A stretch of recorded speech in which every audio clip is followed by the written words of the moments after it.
Good evening everyone. दिसंबर sessions में आज हमारे साथ हमारी टीम के मेंबर हैं डॉक्टर अर्पणा सोनी।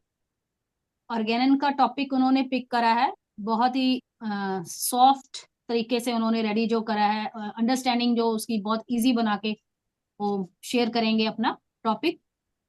तो welcome Arpana Soni. Thank you doctor Promila. हाँ जी, करें कंटिन्यू। करें। बिल्कुल बिल्कुल, टाइम 10 मिनट हम लेट ही चल रहे हैं। Okay okay sir. Good evening everyone. Today I am honoured to introduce you to the fascinating field of homeopathy, a medical science founded in the late 18th century by the visionary Dr. Samuel Hahnemann. Known for its holistic approach, homeopathy is based on the principle of similia similibus curanter or like cures like. तुम्हें The- screen share चाहिए अभी? हाँ जी sir. तुमने तो sir start कर doctor दिया। Hahnemann का picture है, वो लगा दीजिए। एक सेकंड मिनट। स्लाइड है, हाँ, फर्स्ट स्लाइड से स्टार्ट कीजिए सर।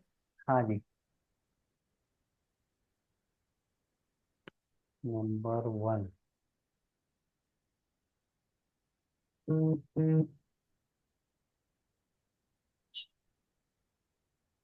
आ गए?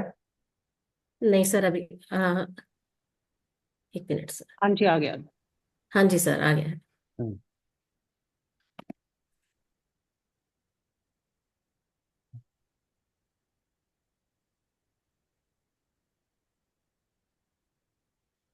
Today I am honored to introduce you to the fascinating field of homeopathy, a medical science founded in the late 18th century by the visionary Dr. Samuel Hahnemann, known for its holistic approach. Homeopathy is based on the principle of similia similibus curanter, and that means like cures likes. This concept suggests that a substance that produces symptoms in a healthy individual can cure similar symptoms in a sick person when used in minute doses. और Hahnemann doctor ground breaking contributions. Sir slides अपने आप चल रही हैं? नहीं, वो थोड़ा सा हाथ लग गया था। Okay sir. कौन सी डॉक्टर स्लाइड हैनीमैन, चाहिए? सर थर्ड है ये। नहीं, तुम्हें कौन सी चाहिए अभी? हाँ सर, इसी को रहने दीजिए, कोई बात नहीं। ओके, चलो। Dr. Hahnemann's groundbreaking contributions not only laid the foundation for homeopathy, but also introduced a systematic अरे approach. यार, एक मिनट एक मिनट, ये क्या हो रहा है? सर आप फर्स्ट स्लाइड पे छोड़ दीजिए एक बार। वो गड़बड़ हो रही है थोड़ी सी, एक मिनट रुक जाओ। चलो चलो, ठीक है, चलो। तुम्हें दिख रहा है ना सर सब? First slide sir. Yes sir, बस यही। Dr. Hahnemann's groundbreaking contributions not only laid the foundation for homeopathy, but also introduced a systemic approach to understanding diseases. His meticulous study of symptoms and their classification led to his work on the clinical classification of diseases. और आज का हमारा यही topic है, unlocking the art of healing, clinical classification of diseases bye doctor Hahnemann. इस presentation में हम doctor Hahnemann के मेथोडोलॉजीज के बारे में बात करेंगे। उन्होंने डिजीज क्लासिफिकेशन कैसे की और ये होम्योपैथी के प्रिंसिपल के साथ कैसे उन्होंने हमें समझाया। साथ ही हम ये भी देखेंगे कि मॉडर्न क्लिनिकल प्रैक्टिस में इसका क्या रेलेवेंस है। I am really looking forward to sharing and learning with all of you by trying to uncover the brilliance of Dr. Hahnemann's work. Sir, third slide.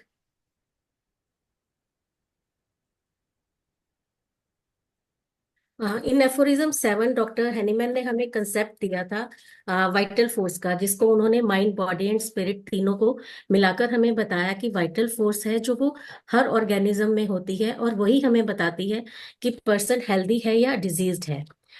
जैसे डॉक्टर हैनीमैन ने बताया हमें कि doctor Samuel Hahnemann defined sir. क्या हो रहा है यार, थोड़ा भी हिलने नहीं दे रहा है। चलो। Dr. Samuel Hahnemann defined health as a state of harmonious balance within the mind, body, and spirit, where vital force is functioning optimally and there is no interference with the body's natural ability to maintain homeostasis. यानी कि उन्होंने ये बोला कि vital force जब तक अपने एक बैलेंस में काम कर रही है तब तक बॉडी जो है वो हेल्दी है, और जैसे ही वो डिरेंज हो जाती है उस स्टेट को हम डिजीज स्टेट बोलते हैं। According to Hahnemann, is a disruption or imbalance in this vital force, often manifesting as symptoms that are expressions of this internal disharmony. He believed diseases arises when the vital force is disturbed by external or internal factors leading to physical and mental symptoms. जैसे ही बाहर के या अंदरूनी factor जो है vital force को affect करना start करते हैं तो वो सिम्टम्स के रूप में हमारे पास जो है नजर आने लग जाते हैं. Next slide.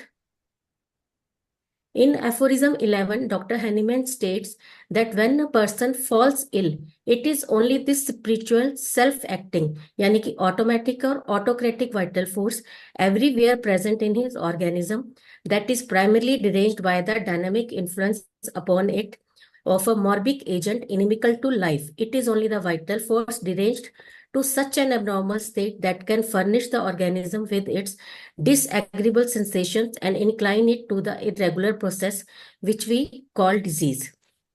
ये डॉक्टर साहब ने हैनीमैन ने हमें हेल्थ और डिजीज के बारे में बताया और उसके बाद उन्होंने हमें एफोरिज्म 3 में, सर नेक्स्ट स्लाइड, हमें ये बताया कि जो एसेंशियल क्वालिटीज एक फिजिशियन की होनी चाहिए और उन्होंने इसे टॉप मोस्ट पर नॉलेज ऑफ डिजीज को ही रखा कि जब तक डॉक्टर को ये नहीं पता होगा कि डिजीज किस टाइप की है और उसका क्या प्रोग्नोसिस है, क्या कोर्स है और उसका टर्मिनेशन कैसे है, रिकवरी है या डेथ है, तब तक वो उसको ट्रीट या मैनेज नहीं कर सकता. एफोरिज्म 3 में उन्होंने इसेंशियल क्वालिटीज बताई हमें फिजिशियन की, जैसे कि the knowledge of disease, knowledge of medical powers, choice of the remedy, proper dose, proper period for repeating dose, and finally he must knows the obstacles to recovery in each case and is aware how to remove them and that the restoration may be permanent. उसको इन सबके साथ साथ वो obstacles भी पता होने चाहिए, जैसे कि डॉक्टर हैनीमैन का कंसेप्ट है एक्यूट एंड क्रोनिक डिजीजेस का, उसमें हमें पता होनी चाहिए कि क्या प्रॉब्लम आ रही है, जो हमारा पेशेंट है वो प्रॉपरली हील नहीं हो पा रहा है, मैनेज नहीं हो पा रही है उसकी डिजीज, ताकि हम उसका जो रिस्टोरेशन है वो परमानेंट कर सके. Next slide sir. Doctor Hahnemann ने इसको डिटेल में हमें नॉलेज ऑफ डिजीज के बारे में एफोरिज्म 72 से 82 तक इन जर्नल बताया है और हर केस में उन्होंने एफोरिज्म 83 टू 104 में हमें समझाया है. अब हम बात करते हैं क्लिनिकल क्लासिफिकेशन ऑफ डिजीजेस की. नेक्स्ट स्लाइड सर, टेबल वाली स्लाइड सर. डॉक्टर हैनीमैन ने हमें ये टेबल दिया है इलनेस का, जिसमें उन्होंने इलनेस को पर्टिकुलरली सबसे पहले 3 पार्ट्स में डिवाइड किया और indisposition, surgical diseases and then dynamic diseases. Dynamic diseases को ही उन्होंने एक्यूट और क्रॉनिक में डिवाइड करा और उसके बाद क्रोनिक डिजीज का, जैसे हमें पता है कि उन्होंने जो ट्रू नेचुरल मियास्मेटिक डिजीजेस और नॉन मियास्मेटिक डिजीजेस में उन्होंने कैटेगराइज करा है. सबसे पहले हम बात करते हैं इंडिस्पोजिशन की. Sir next slide. It's a temporary feeling of unwellness caused by minor issues like tiredness, bad food, or lack of sleep. It's not the same as a serious illness or disease. These are temporary and external. These causes are called occasional causes. The body's natural energy, called the vital force, is the only slightly affected and can recover on its own without needing medicine. ये इन्होंने aphorism 150 में हमें describe करके बताया कि ये हमारी body की टेम्परेरी फीलिंग है, जो ओकेजनली हमारे साथ जो है प्रॉब्लम्स आ जाती हैं. लाइक अगर हम पूरी हमने नींद नहीं ली है और हम थक जाते हैं, या हमने खाना बहुत खा लिया और हैवी खाना खा लिया है और हम एक सिकनेस सी फील करने लग जाते हैं, नॉशिएटिक टाइप, तो हम उसको फास्टिंग और ईटिंग से ठीक कर सकते हैं. ऐसे ही जो टायर्डनेस है, अगर हम आराम करेंगे या और अपनी नींद पूरी कर लेंगे तो हम इसको ठीक कर सकते हैं. इसमें किसी मेडिसिन की जरूरत नहीं पड़ती है, ये वाइटल फोर्स जो है अपने आप ही इसको ठीक कर लेती है. Next slide. सर्जिकल डिजीजेस, इसको डॉक्टर हैनीमैन ने एफोरिज्म 186 में हमें बताया है. डॉक्टर हैनीमैन ने डायरेक्टली इसको एड्रेस नहीं किया है. वो कहते हैं कि he focused on treating the root cause of diseases through homeopathy rather than surgery. Surgery was considered a last resort, with homeopathic remedies used to support recovery and manage symptoms before and after surgical procedures. हमारे पास जैसे patients आते हैं तो हम उनको surgery का उनको option दिया गया होता है, लेकिन हम उनको बोलते हैं कई बार, जैसे एडिनॉइड्स या टॉन्सिलाइटिस का केस है, तो हम उनको समझाते हैं कि ये जो है सर्जरी आपके लिए लास्ट ऑप्शन होना चाहिए, और हम उसको विदाउट सर्जरी भी ठीक कर सकते हैं। और हमारे पास होम्योपैथी में एडिनॉइड्स, टॉन्सिलाइटिस, फिब्रॉइड्स, सिस्ट की बहुत अच्छी मेडिसिन हैं जहां पर सर्जरी की कोई जरूरत नहीं होती है। तो इसके साथ साथ अगर सर्जरी मैंडेटरी भी है तो हम उसको भी, जो बिफोर एंड आफ्टर काफी अच्छी मेडिसिन हमारे पास हैं, जो आफ्टर सर्जरी अगर कुछ उनको प्रॉब्लम्स आती हैं, कॉम्प्लिकेशंस होती हैं, या उसके पहले भी अगर कोई प्रॉब्लम्स होती हैं, तो हम उनको होम्योपैथिक मेडिसिन से ठीक कर सकते हैं। Next slide. नेक्स्ट जो कैटेगरी थी डॉक्टर हैनीमैन ने, वो हमें दी थी डायनामिक डिजीजेस की, जिसमें उन्होंने एक्यूट एंड क्रोनिक डिजीजेस को डिवाइड किया है। डायनामिक डिजीजेस में डॉक्टर साहब ने हमें बताया कि मियाज्मेटिक डिजीजेस और एक्यूट डिजीजेस में क्या फर्क होता है। Doctor Hahnemann classified dynamic diseases और diseases proper apart from indisposition and surgical diseases into two broad categories according to the nature of their onset, course and termination। उन्होंने इनका ऑनसेट यानी कि ये कैसे होती हैं और क्या इनका प्रोग्नोसिस रहेगा और टर्मिनेशन कैसे रहेगा, अकॉर्डिंगली उन्होंने एक्यूट एंड क्रोनिक डिजीज में उसको डिवाइड किया है। Next slide. Acute diseases, these are described in aphorism 72 and 73. Acute diseases are the result of rapid morbid process of the deranged vital force. Their onset is sudden, have definite course and quick expression of action. They terminate within short time either with complete recovery or with death of the patient. Acute diseases sudden होंगी और इनका एक definite time होगा, और उसके साथ ही expression जो होता है वो रिकवरी के साथ या टर्मिनेशन ऑफ डेथ में बहुत जल्दी हो जाता है। Next slide. डॉक्टर हैनीमैन ने एक्यूट डिजीजेस को फर्दर भी क्लासिफाई किया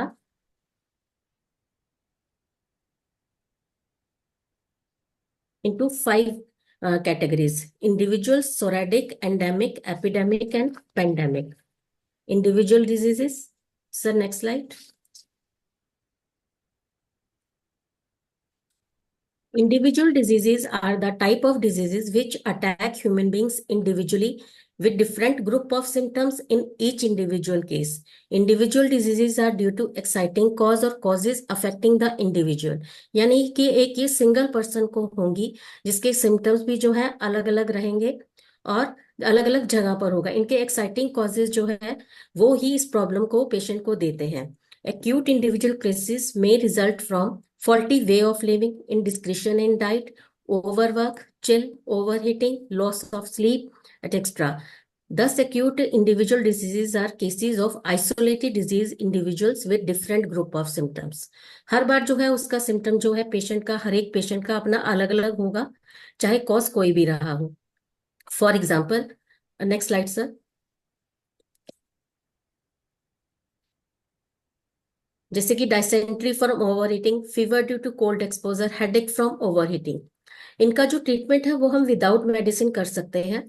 और अगर हमारा जो है डिजीज वो वायलेंट करेक्टर का नहीं है, अगर वो वायलेंट करेक्टर का नहीं है तो जो सोरा इसके पीछे है वो अपनी लेटेंट स्टेज में चला जाएगा और रिकवरी पॉसिबल हो सकती है विदाउट मेडिसिन।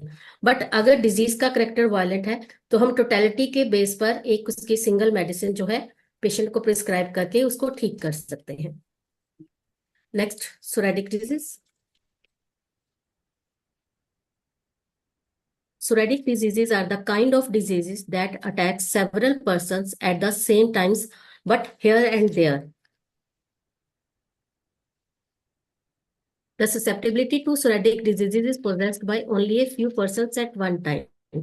ये वो डिजीजेस हैं जो बहुत सारे लोगों को अटैक करती हैं सेम टाइम पर, बट उनकी लोकेलिटीज डिफरेंट होती हैं। लाइक अगर एक रोहिणी में बीमार है तो दूसरा राजौरी में या सुभाष नगर या कहीं पे भी वो बीमार हो सकता है, लेकिन उसके जो सिम्टम्स हैं बहुत हद तक एक साथ एक से होंगे।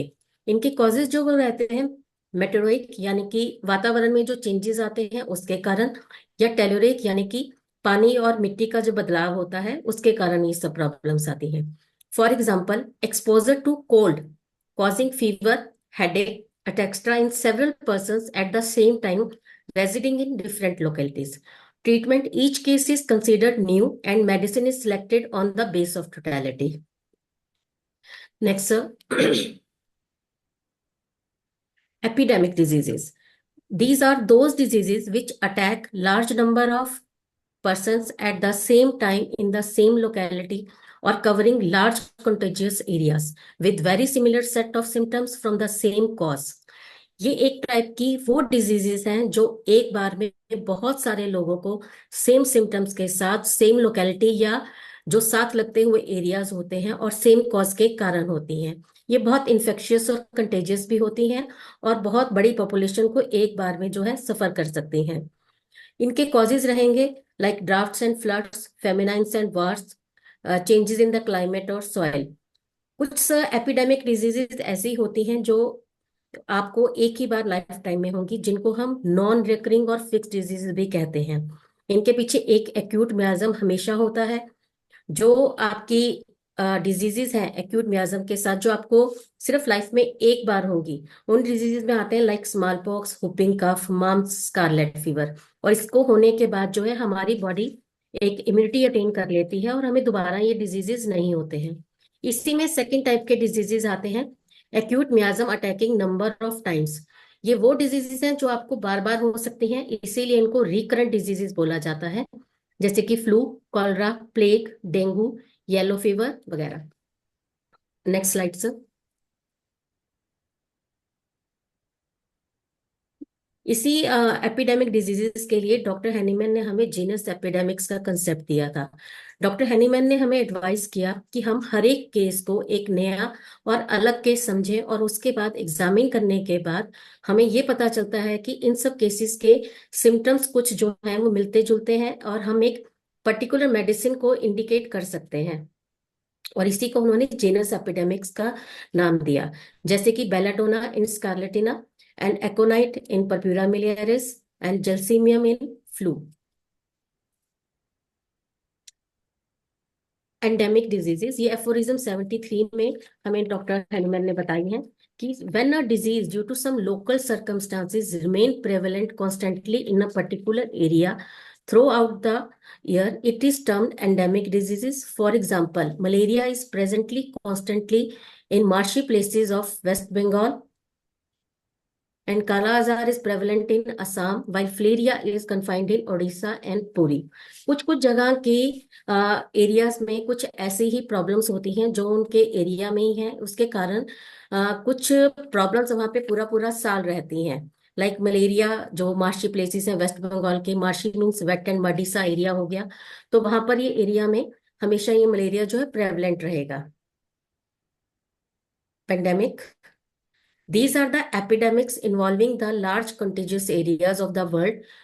For example, influenza and corona, जो हमने 2020 में फेस भी करा था कि ये पूरे वर्ल्ड में बहुत बुरे तरीके से फैला था।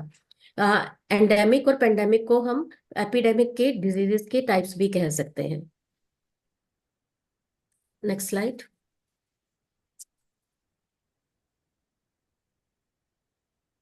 Chronic diseases. Chronic diseases are the diseases that arise from chronic miasms with following characteristics that are gradual, insidious, unlimited, lifelong suffering, not extinguished by the vital force alone, no tendency to decline or recovery, continue through next generation unless treated homeopathically, and destroys the organisms in long run if left untreated.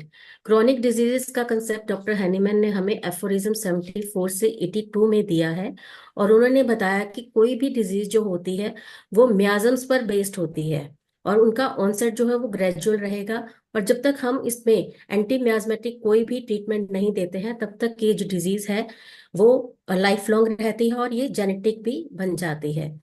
Chronic disease के concept में ही doctor साहब ने इसको 3 categories में बांटा, यानी कि first artificial chronic diseases, pseudo chronic diseases and true miasmatic diseases. Artificial chronic diseases और सूडो क्रोनिक डिजीजेस को हम anti miasmatic, non miasmatic diseases में भी ले सकते हैं।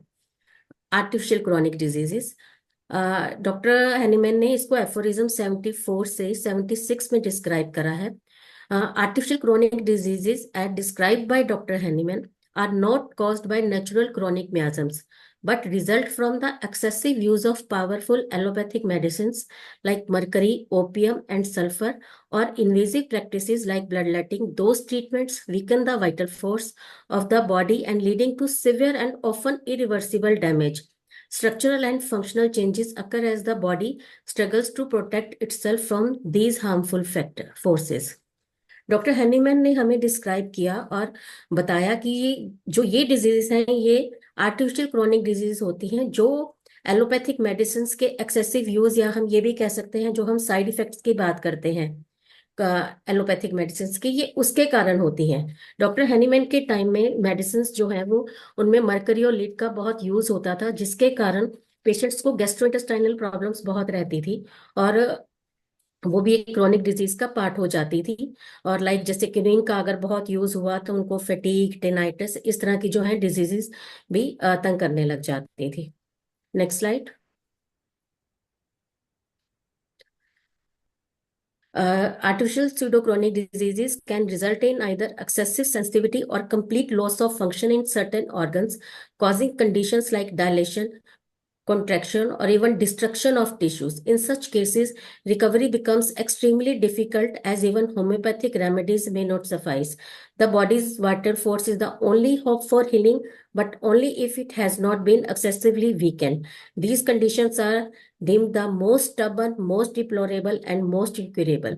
हम एलोपैथिक मेडिसिन के साइड इफेक्ट्स अगर अगर बहुत ज्यादा हो जाते हैं तो हम उसको ठीक नहीं कर सकते हैं, बिकॉज वो टिश्यू डिस्ट्रक्शन की तरफ भी चले गए हैं। Pseudochronic diseases.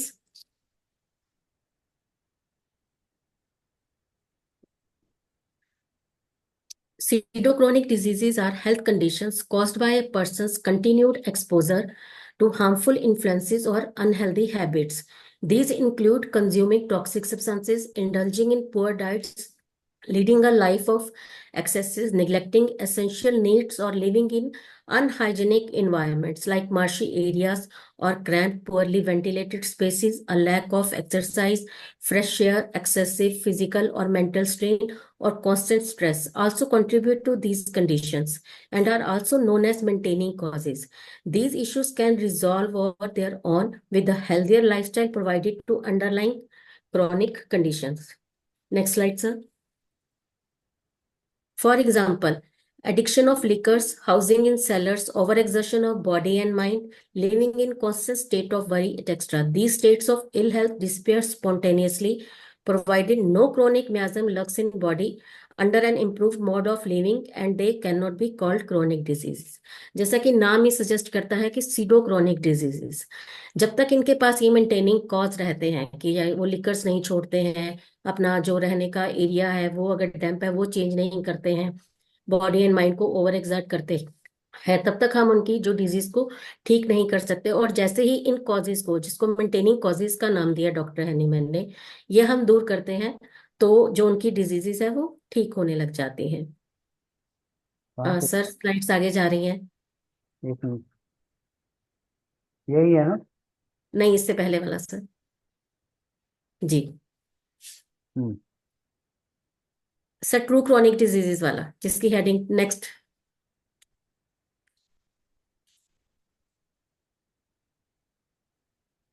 True chronic diseases, इनको डॉक्टर हैनीमैन ने एफोरिज्म 78 से 81 में डिस्क्राइब करा है।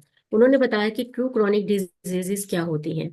The true natural chronic diseases are those that arise from the dynamic infection of a chronic miasm. When these diseases are left untreated by the specific remedies, they always go on growing worse. They have an imperceptible onset, slow but steady course, and terminate in death unless treated correctly. These diseases dynamically rearrange the vital force of the living organism in their own peculiar manner. They gradually weaken the vital force in such manner that the person with the most robust constitution and regulated mode of living may die due to their devastating action. True chronic disease में doctor साहब ने हमें ये समझाया कि कोई भी अगर क्रॉनिक डिजीज है उसके पीछे कोई ना कोई क्रॉनिक मियाज्म है, और जब तक हम उसको एंटी मियाज्मेटिक कोई स्पेसिफिक रेमेडी जो पेशेंट के कॉन्स्टिट्यूशन के साथ मैच करती है नहीं देते हैं तो हम उस पेशेंट को ठीक नहीं कर सकते हैं। और जैसे अगर अगर उसको पर्टिकुलर मेडिसिन, उसकी स्पेसिफिक मेडिसिन नहीं गई है, तो धीरे धीरे जो है उसकी वाइटल फोर्स और भी वीक होती जाएगी और पेशेंट जो है और ज्यादा वल्नरेबल होता जाएगा। Next slide sir.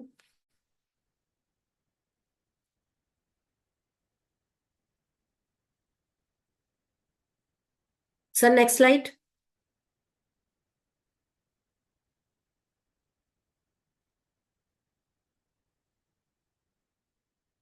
Hahnemann discovered three infectious principles which dynamically derange the organism and cause all conceivable true chronic diseases. He termed these as chronic miasms like SORA, syphilis, and psychotic. Sir slides चल रही हैं अपने आप। इनमें से सोरा जो है वो नॉन विनरल ग्रुप ऑफ मियाज्म का है, और बाकी जो दोनों हैं वो विनरल ग्रुप ऑफ मियाज्म्स हैं, यानी कि सेक्सुअली ट्रांसमिटेड मियाज्म्स से होते हैं। नेक्स्ट है सोरा। जैसा कि हम सभी को पता है कि जो सोरा है वो मदर ऑफ ऑल एलिमेंट्स है, और हम सब में कहीं ना कहीं सोरा है। कोई भी एक सिंगल ऐसा ऑर्गेनिज्म नहीं है जिसमें सोरा नहीं है। सोरा is the primary miasm and root of all chronic diseases and is considered the mother of ailments. Its initial manifestation is skin eruptions ranging from mild itching to severe conditions like leprosy. Before external symptoms appear, the miasm undergoes an internal incubation period, gradually affecting the entire organism. Sora's influence underlies countless diseases like tuberculosis, cancer, asthma, epilepsy, paralysis, and more, shaped by individual constitutions, lifestyles, and environments. Over time, its progression into secondary and tertiary stages continues to give rise to new diseases, making it a pervasive and evolving health challenges. सोरा जैसे कि root cause है, तो इसका जो problem है वो internal से external जाता है, यानी कि ये धीरे धीरे पहले अंदर की ओर फैलता है और उसके बाद इसके जो सिम्टम्स हैं वो बाहर की ओर आने लगते हैं। अगर इनको एंटीसोरिक रेमेडी से हम प्रॉपरली ट्रीट नहीं करते हैं तो जो प्रॉब्लम्स हैं पेशेंट की वो सेकेंडरी और टर्शियरी स्टेजेस में जाकर और भी नई डिजीजेस को अराइज कर सकती हैं। Next, psychosis. Psychosis, a venereal miasm contracted through coitus, manifests after an incubation period with cauliflower-like growths on the genitals and specific urethral discharges. Through initially external, it spreads internally, affecting the entire organism. ये जो साइकोसिस है ये after coitus यानी कि sexual intercourse के बाद ये disease होता है, और इसके सिम्टम्स हमेशा पहले बाहर की ओर आएंगे, लाइक जेनाइटल वार्ड्स का होना, और उसके बाद ये इंटरनली धीरे धीरे फैलने लगता है। It spreads internally. Simple to treat in early stages, complications arise if it intervenes with SORA or syphilis. Hahnemann cautioned against relying on external treatments as removing warts alone does not cure the deeper miasmatic disease. Psychosis later manifests as tissue proliferation and infiltrations leading to tumors, ovarian cysts, pelvic inflammation, rheumatic conditions, heart valve diseases, gout and more. जैसा कि मैंने अभी आपको बताया कि पहले इसके symptom जो है वो एक्सटर्नली आते हैं और फिर ये धीरे धीरे फैलना शुरू होता है अंदर की ओर और ज्यादा प्रॉब्लम्स को क्रिएट करता है। Sir next slide.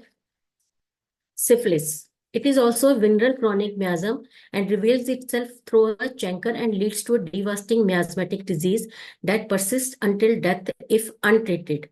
Transmitted through coitus or inherited from parents, these miasms spread silently, affecting the entire organism. Evidence of syphilis spans thousands of years, marked by its destructive impact on tissues, bones, and organs. Syphilis एक ऐसा म्याज्म है जो हमारी body में thousands of years तक रह सकता है, और ये जेनेटिक भी हो सकता है। External treatment of the sir sir एक स्लाइड पीछे करिए अभी।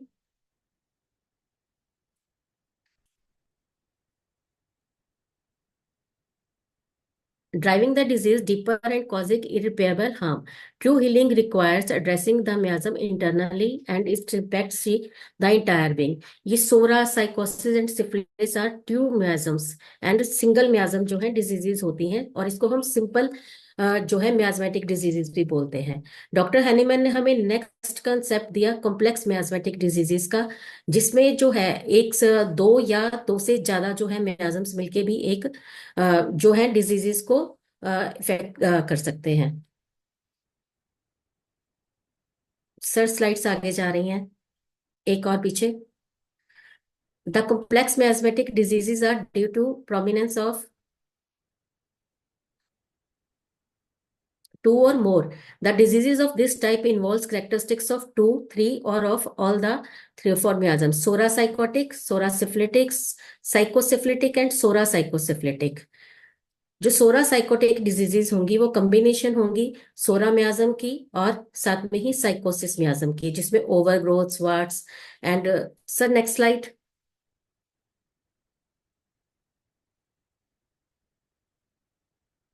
Sora psychotic, a combination of Sora miasm linked to chronic issues like skin conditions and allergies, and psychosis associated with overgrowth, warts and suppressed gonorrheal infections. इसमें जो है सोरा में सोरा का मियाज्म के भी आएंगे कुछ सिम्टम्स एंड साइकोटिक मियाज्म के भी हैं कुछ सिम्टम्स आएंगे। Then sora syphilitic, a mix of sora and syphilitic miasms. Syphilis is linked to destructive tendencies like ulcerations, bone deformities, and degenerative issues. Condition combined hypersensitivity with destructive degeneration. Next. Psychosyphilitic. It is a combination of psychosis and syphilis miasm diseases involve overgrowth of tissues with a tendency toward ulceration and degeneration, like cancers of advanced stages, personality disorders. And fourth part is sora psychosyphilitic, the involvement of all three miasms, chronic diseases with features of hypersensitivity, overgrowth and destruction. ये इन्होंने सोरा psycho के जो main components हैं वो सारे हमें patient में नजर आएंगे। Next slide. In aphorism 173 of Organon of Medicine by Dr. Hahnemann refers to the diseases that seem to have few symptoms and are less amenable to cure because they display only one or two principal symptoms which obscure almost all the others. इस aphorism में doctor Hahnemann ने हमें one sided diseases के बारे में बताया जिसमें बहुत कम सिम्टम्स होते हैं। वन साइडेड डिजीज को हम फर्दर जो है वो डिवाइड कर सकते हैं internal complaints and external local complaints में। इंटरनल में then physical and mental complaints आती हैं। Sir next slide.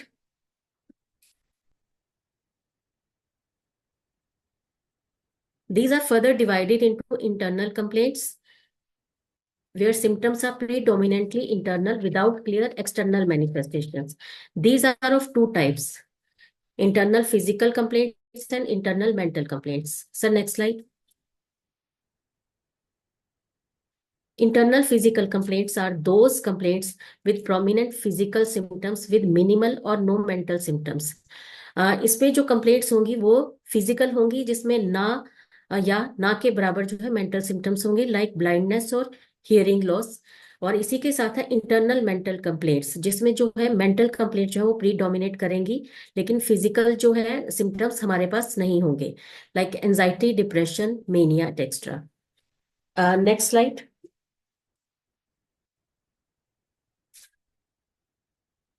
Local external diseases. These are the second type of one-sided diseases. The old school has considered that it is disease of skin only and the rest of the body has no role to play.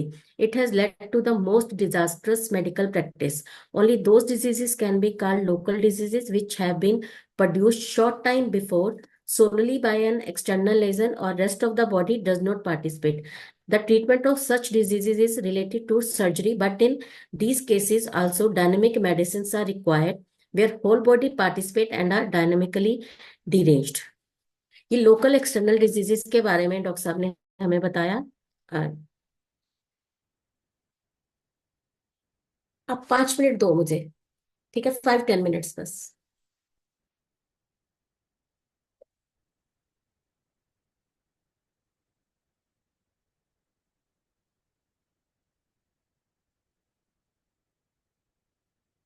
Sir slide आगे चली गई है।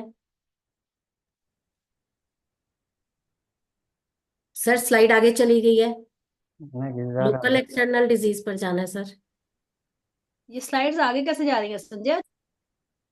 अरे वो screen जो है ना, उसको मैं हम्म। मेरा वॉइस म्यूट अनम्यूट करने जाता हूँ तो स्लाइड भागती है सामने। सर नेक्स्ट अच्छा। स्लाइड।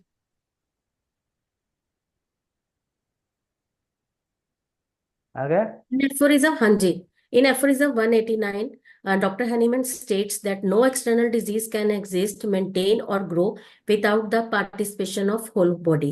That means इनके पीछे भी एक जो है म्याज्म होता है जिसके कारण वो ग्रो करती हैं इंटरनली, और उसके बाद आउटर मैनिफेस्टेशन इनका होता है. In aphorism 199, if these external symptoms are removed by topical application, knife or cauterization, even before the homeopathic remedy for the malady has been discovered, then the main symptom upon which selection of medicine would have rested is destroyed, and so their treatment becomes difficult. कई बार patient आपके पास कुछ जैसे wards के लिए कॉचरी या moles के लिए कॉचरी करवा कर आ जाते हैं, लेकिन उनकी डिजीज जो है बढ़ जाती है उसके बाद. तो हमारे लिए अगर इस तरह से कुछ प्रॉब्लम आती है, वो ये सब कॉचरी या एक्सटर्नल एप्लीकेशन टॉपिकली कर कर आते हैं, तो हमारे लिए उसका ट्रीटमेंट बहुत ज्यादा मुश्किल हो जाता है, और यहीं पर आकर हमें एंटी जो मियाजमेटिक है मेडिसिन जो है उनके लिए सिलेक्ट करनी होती है जिससे वो ठीक हो सके. Next, mental diseases. Mental diseases are one-sided diseases of chronic conditions that primarily affect the psychological aspect of an individual, impacting both the mind and body. Recognizing that all diseases are psychosomatic are in nature, involve both psychic and physical sphere of the patient.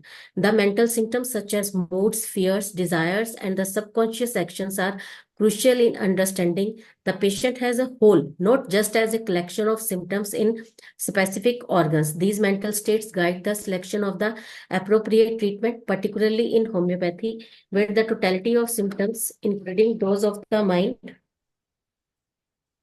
determines the remedy. Thus, mental symptoms play a pivotal role in diagnosing and prescribing effective treatment. Doctor Hahnemann कहते हैं कि mental diseases जो है वो patient की जो mental symptoms patient हमें देता है वो अपना एक ट्रू पार्ट हमें दिखाता है. जैसे कि डॉक्टर स्टुअर्ट क्लोज बोलते हैं कि the mind is the man, यानी कि वो जो सिम्टम्स बता रहा है वो सिम्टम्स है जो सिर्फ उसी के खुद के हैं. लाइक वो सोता कैसे है. Doctor Stuart Close says statements और observations that reflect a man state of mind, his moods, his passions, his fears, his desires and aversions, and are journals because they express the man himself and not merely some part or organ. Like जैसे मैंने अभी आपको बताया कि जो भी वो अपने माइंड का आपको बताता है, अपने मूड के बारे में बात करेगा, अपने पैशंस के, अपने डर, उसके खुद के वो डर है, खुद की उसकी डिजायर्स और एवर्शंस हैं. The mind is the man. Symptoms symptoms that express the subconscious or involuntary actions of the mind, such as the manner of sleeping, peculiar or unusual positions assumed during sleep or disease, character of dreams. Sir slides बहुत हिल रही हैं आज. हम्म। आगे गया नहीं। अब आइए sir. Unusual positions assume during sleep और डिजीज, करेक्टर और ड्रीम्स और डिलीरियम. जैसे कि पेशेंट हमारे पास आता है तो हम इन जनरली उससे पूछते हैं कि आपको नींद कैसे आती है, या आप किस साइड सोते हैं, लेफ्ट और राइट. या हम कई बार उनसे सपनों का भी पूछते हैं कि सपनों का रेपिटेशन है, कुछ पिक्यूलियर आपका है. हम डिजायर्स और एवर्जन्स की भी बात करते हैं, जिससे कई बार हमारी मेडिसिन का सिलेक्शन भी बहुत प्रॉम्प्ट हो जाता है. डॉक्टर हैनीमैन ने मेंटल डिजीज को आगे 4 पार्ट्स में जो है वो डिवाइड करा. Sir next slide. अब उस हम क्लासिफिकेशन की बात करते हैं. फर्स्ट इसका जो पार्ट है वो है अपियरिंग विद द डिक्लाइन और corporeal symptoms. Mental diseases can emerge when physical symptoms decline, leading to a shift toward prominent mental disturbance. In some cases, severe physical illness like lung suppuration may transform into mental disorders as the body seemingly recovers while the mind becomes the primary concern. The past medical history, including both physical and mental symptoms, is essential for accurate diagnosis and treatment. In these cases, treatment should involve antipsychotic remedy and psychotherapy with a compassionate approach from caregivers.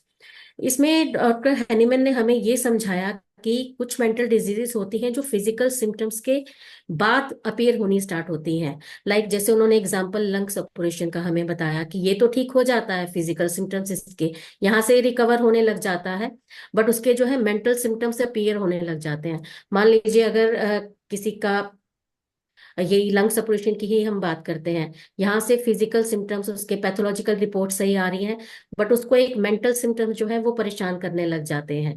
तो ये जो है हमारी physical symptoms तो decline हो गए, but उसके साथ साथ जो है मेंटल इलनेस आने लग गई है, और इसको हम एंटी जो है मियास्मेटिक रेमेडी, एंटीसोरिक रेमेडी और साइकोथेरेपी के साथ ठीक करेंगे, जिसमें हमें पेशेंट के अटेंडेंट्स की भी जरूरत होती है। जैसा कि हमें पता है कि होम्योपैथी एक कंपैशनेट जो है वो अप्रोच है।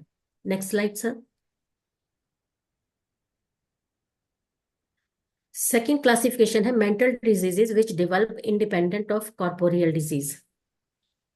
Some mental diseases arise independently of physical illness, often triggered by emotional factors like anxiety, worry, or fear. These conditions start with subtle physical symptoms but can worsen over time. Sir slides फिर जा रही हैं? नहीं, वही slide है। हाँ। With subtle physical symptoms but can worsen over time, affecting overall health. It caught early, they can be managed with psychotherapy. The physician should act as a supportive friend, helping the patient retain confidence and overcome fears.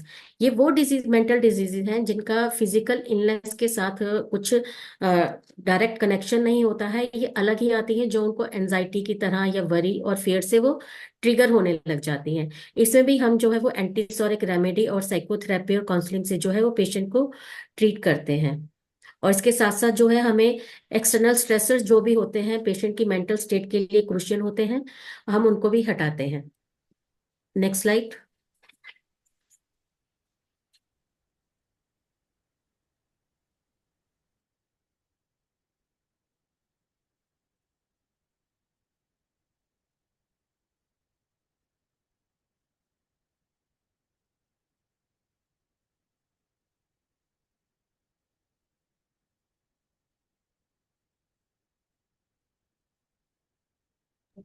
Sorry. Third classification जो है वो mental diseases विच appear suddenly, ये है। Mental disorders में कुछ जो problems हैं वो एकदम से सडन अपेयर होती हैं, लाइक किसी को एकदम से अगर कोई बहुत गहरा दुख मिला है या उसने बहुत नशा कर लिया है, उसके बाद जो डिजीजेस अपेयर होती हैं वो इस कैटेगरी के अंडर आती हैं। तो इस डिजीज के लिए डॉक्टर हैनीमैन कहते हैं कि हमें कुछ acute medicine like aconite, belladonna, stramonium या हायस्मोस देकर जो है पेशेंट को एक बार उसका जो सोरा है उसको लेटेंट स्टेज में देना चाहिए, और तब उसके बाद हमें एक कोई भी एंटीसोरिक रेमेडी जो उसकी स्पेसिफिक है उसको देके प्रॉब्लम को ठीक करना चाहिए, ताकि अगर उसकी फ्रिक्वेंसी उसके अटैक्स की बढ़ती है तो हम उसको हैंडल कर सकें। Mental disorders like insanity or mania can suddenly emerge due to shock, grief, or substance abuse, often revealing underlying latent SORA. Treatment begins with acute remedies like acute belladonna, aconite, belladonna, or stramonium to address the immediate mental state, restoring SORA to a latent form to prevent recurrence and ensure a lasting cure. Antisoric medications are essential. Additionally, regulating diet and lifestyle to avoid triggers is a crucial. Without antisoric treatment, future episodes and more frequent and severe, making the condition harder to cure. Next slide. Mental diseases of doubtful origin. Doctor Hahnemann ने हमें कुछ ये भी बताया कि जो कुछ mental diseases हैं उनका जो ओरिजिन है वो डाउटफुल रहता है, कि वो फिजिकल ओरिजिन से आ रही हैं या उनका जो है ओरिजिन वो मेंटल है, वो सिम्टम्स कहाँ से आ रहे हैं। तो उन्होंने हमें एक टेस्ट दिया कि अगर वो मेंटल डिसऑर्डर होगा, साइकोलॉजिकल एस्पेक्ट का होगा, तो जब भी आप पेशेंट को कंफर्ट देंगे, काउंसलिंग करेंगे, तो उसके जो सिम्टम्स है वो थोड़ा ठीक होने लग जाएगा, वो बेटर फील करने लग जाएगा। बट अगर उसके सिम्टम्स जो हैं वो फिजिकली ही उसकी किसी प्रॉब्लम के कारण या किसी फिजिकल अंडरलाइन डिजीज के कारण है, तो उसका साइकोथेरेपी और किसी भी तरह की काउंसलिंग से उसको कोई फर्क नहीं पड़ेगा। Mental diseases of uncertain origin may stem from either physical conditions or psychological factors like poor education, superstition, or bad habits. Dr. Hahnemann's diagnostic tests suggest that if a mental disorder is a psychological, it improves with rational advice and comfort. In contrast, diseases of physical origin worsen with such remedies. For advanced cases, treatment includes antipsychotic medicines and psychotherapy. Next, doctor Hahnemann ने हमें कुछ precautions भी दिए कि जब भी हम patients को, मेंटल डिजीजेस के पेशेंट्स को ट्रीट करते हैं, तो हमें क्या क्या प्रिकॉशंस जो है वो ध्यान में रखनी चाहिए। When treating mental diseases, Ankit 5-10 minutes लगेंगे अभी। When treating mental diseases, a patient-centered and human approach is essential. Homeopathy stands out for its compassionate treatment, unlike the often harsh methods of allopathy. As Dr. Hahnemann criticized, many mental patients in allopathic care are not duly cared. In contrast, homeopathy has successfully restored mental health with proper remedies and a supportive environment. Key precautions include regulating the patient's lifestyle to minimize stress. सबसे पहले हमें patient का जो है वो lifestyle देखना भी चाहिए और उसको सजेस्ट करना चाहिए कि वो कैसे अपने स्ट्रेस को जो है मिनिमाइज कर सकता है। Treating them as a rational beings and responding calmly to inappropriate behavior. It's important to avoid contraindications or harsh corrections as these can worsen the patient condition. हमें अपने आप को भी काम रखना चाहिए और उसको ऐसे सिचुएशंस और माहौल देना चाहिए जिससे कि पेशेंट जो है वो काम रह सके। A gentle, firm and respectful approach is key to aiding recovery. Next slide sir. Doctor Hahnemann ने हमें कुछ डिजीजेस के बारे में और भी बताया है। क्रॉनिक डिजीजेस के अंदर हम इनको लेते हैं intermittent diseases and alternative diseases. Intermittent diseases को एफोरिज्म 231 से 244 तक में डिस्क्राइब करा है। Intermittent diseases belongs to class of chronic diseases and are those that occur in cycles with periods of apparent wellness and takes its departure at an equally fixed period between attacks like intermittent fever. Intermittent diseases वो होती हैं जिनका एक particular fix time होता है कि वो उस टाइम पर्सन को अफेक्ट करेंगी, देन वो ठीक हो जाएगा पेशेंट और फिर वो दोबारा से आ जाती हैं। इसी को हम इंटरमिटेंट डिजीजेस बोलते हैं, जैसा कि इंटरमिटेंट फीवर में होता है। Then next is alternating disease, जिसको डॉक्टर हैनीमैन ने एफोरिज्म 232 में डिस्क्राइब करा है कि it involves the periodic switching between different symptoms or conditions such as eczema alternating with asthma or contrasting symptoms like constipation and diarrhea. In these cases, only one set of symptoms is dominant at a time, while others may be absent or less noticeable. ये वो diseases हैं जो alternate करती हैं। कई बार patient आके हमें कहता है कि मुझे अभी तो ये आर्थराइटिस है, जैसे ये ठीक होगा मुझे अर्टिकेरिया हो जाएगा। इसी को हम ऑल्टरनेटिंग डिजीज कहते हैं। जब भी इस तरह से ऑल्टरनेटिंग डिजीज आपके पेशेंट में आती हैं, तो एक टाइम में एक ही डिजीज उसको रहेगी, दूसरे जो सिम्टम्स हैं या तो बहुत कम होंगे या होंगे ही नहीं। And this is the end of my presentation. Dr. Hahnemann's clinical classification of diseases emphasizes the importance of mental aspect of recognizing the root causes and miasmatic influences. We can tailor treatments that address the whole person, ensuring a more holistic and effective approach to healing. Thank you. That's the end.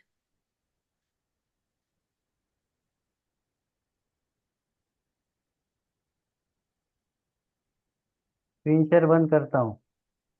Thank you doctor Soni, बहुत अच्छा session था। Thanks to you. अरे यार ये इसको क्या हो गया, एक मिनट है। आज तुम्हारा कंप्यूटर तुम्हारे कहना नहीं मान रहा, तुम्हारा लैपटॉप। नहीं, क्या हो गया कि इसको।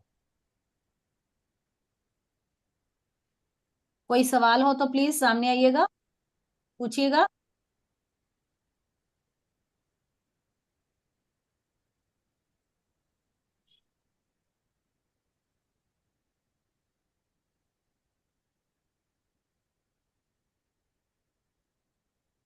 और अपना टॉपिक अच्छा था बेटा, थैंक यू मेहनत मैम। आपकी सफल हुई। Thank you very much ma'am. Thanks to you, thanks to doctor Sanjay, doctor Mala, doctor Saran. एक इन मिनट सब एक ने मेरी मिनट, कुछ तो बहुत हो हेल्प रहा है, करी थी। कुछ तो हो अब रहा है। क्या हो रहा है आज? अरे पता नहीं है। डिंगा डिंग वायरस हो रहा है। हाँ, डिंगडिंग वायरस आ गया युगांडा से। हाँ? युगांडा बहुत चल रहा है ना आजकल। नहीं, ये जो है ना तुम्हारा स्क्रीन ये प्ले करे वाला, वो ठीक तरह से नहीं चल रहा है। सर कुछ गड़बड़ आज ही होनी थी। लेकिन फिर भी गड़बड़ के बहुत बाद अच्छा किया, गड़बड़ के बाद भी सही था। सही नहीं, सेशन बहुत बढ़िया रहा। नहीं, वाकई पहली पूरा बार मतलब ऑर्गेनाइज समझ आई वापस होगी। स्टार्ट हो गया ऑर्गेनन, अभी ना मजा आया। पहली बार समझ में आया होगा मेरे को ऑर्गेनाइज की है क्या सही चीज। बात है। कॉलेज टाइम में तो सर भी ऐसे हो रहे थे, नींद आ रही होती थी जब सर पढ़ा रहे होते थे। बाकी संजय सर देंगे फीडबैक, मुझे डॉक्टर माला देगी अभी फीडबैक। हाँ, अभी लाइव बंद करना है सर ने, लाइव नहीं बंद संजय किया। हाँ, चलने संजय बंद करना है। फीडबैक तुम्हारा क्या है? सर लाइव में नहीं देना है फीडबैक। हाँ। एक मिनट एक मिनट एक मिनट। लाइव में देना तो अच्छा वाला देना है। हाँ, और सर बाहर पेशेंट भी है, सब सुन रहे हैं। चलो मैं इसको बंद कर देता हूँ। नहीं, बहुत बेस्ट रहा, बढ़िया रहा, पहली बार समझ आया मुझे कुछ ऑर्गेनन का। सही बात है। डॉक्टर सोनी, आगे नेक्स्ट टाइम आप प्लीज मियाजम्स को भी सारा अच्छे से एक्सप्लेन करना। संजय ये तुम्हारे लिए था, समीक्षा तुम्हें बोल रही है क्या? कि क्या? पहली बार सिर्फ अर्चना का समझ आया, तुम्हारा समझाया हुआ समझ नहीं आया समीक्षा को। मैंने ऐसे थोड़ा बोला लाइव बंद हो गया है। है। संजय लाइव सर, बंद नहीं हुआ। लाइव लाइव चल रहा है अभी। सर लाइव बंद करो। एक मिनट, लाइव बंद करना है लेकिन कैसे करूँ? रिकॉर्डिंग भी चल रही है। लाइव अच्छा से जाएगा। ये जो है ना तुम्हारा, ये गड़बड़ कर रहा है सारा। रिकॉर्डिंग बंद कर दो संजय पहले। अरे इसका जो ओपन है ना पावर पॉइंट, हाँ इसलिए मेरा माउस पकड़े वाला है और वो हिलने नहीं दे रहा है। सर मैं एक बार ऑडियो और वीडियो बंद कर दी हूँ, ठीक है? एक बार मैं पेशेंट देख लूँ, अभी आती हूँ हाँ, मैं। बिल्कुल बिल्कुल। चलो, ये संजय पीछे से लाइट ही प्लग ही निकाल दो, शायद बंद हो जाए ये। हाँ आगे भी तो ऐसे ही हुआ था, लाइट वो पीछे से प्लग बंद हो गया। यदि सेशन हो गए टाटा बाय बाय करके नॉर्मल कॉल पे, वीडियो कॉल पे आ जाते हैं। ठहरो ठहरो, हो गया हो गया। हाँ रिकॉर्डिंग बंद हो गई। हाँ, रिकॉर्डिंग बंद होगी। नहीं नहीं चल रही है अभी भी, लाइव हाँ तो जी, अभी भी चल रही है, लाइव चल रहा है अभी। रिकॉर्डिंग भी चल रही है, रिकॉर्डिंग और लाइव दोनों। स्पेशल लोगों की डिमांड होगी ना।